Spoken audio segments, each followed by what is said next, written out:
It's critically important that we get a strong show of popular support for a price on carbon and action on climate change. The science has been in for a long time, but we know that we're faced with the prospect of rising sea levels. We're seeing escalating loss of sea ice. We're seeing the receding of glaciers. We've got forecasts of food and water shortages, mass displacement of people. We're expecting less water available in the Murray-Darling Basin. We're expecting to see coral bleaching. And the economic evidence is in too. We saw earlier this week there was an open letter by a group of prominent economists saying that if we're serious about taking action on climate change, we need to have a price on carbon. So it's really important that we see thousands of people turning up to events like this to show that the lobbying of big business and the scare campaign of the coalition and the commentary by conservative media doesn't speak for the vast majority of people who want to see action taken. And we know that the earlier we act, the cheaper it's going to be.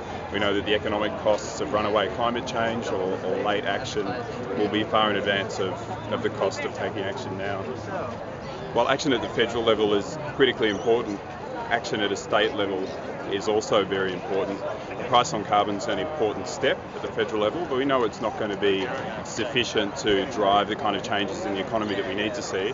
And so in Queensland, where we're the highest emitting state and the highest per capita emitting country in the world, it's really important that we see some rapid action to cut down on our emissions and to take responsibility for our part in contributing to the problem of climate change. And so far, the policies that are in place in Queensland are grossly inadequate and disproportionate to the scale of the threat that we know that we face. A really obvious way that we can cut emissions in Queensland and in this country is to see a fast change to renewable energy. Yet the policies we see at the state level are fiddling at the edges. We've got a $50 million renewable energy fund. We've got a target of 18% of our stationary energy production to be based on gas by 2020, which is better than coal, but nowhere near as good as we could be with renewables. And we've got, in contrast, we see $300 million worth of state money being channeled towards carbon capture and storage to try to clean up coal-fired electricity, where there's nowhere in the world where this technology is being deployed for that purpose, and no indication that it's going to be online in a useful time frame.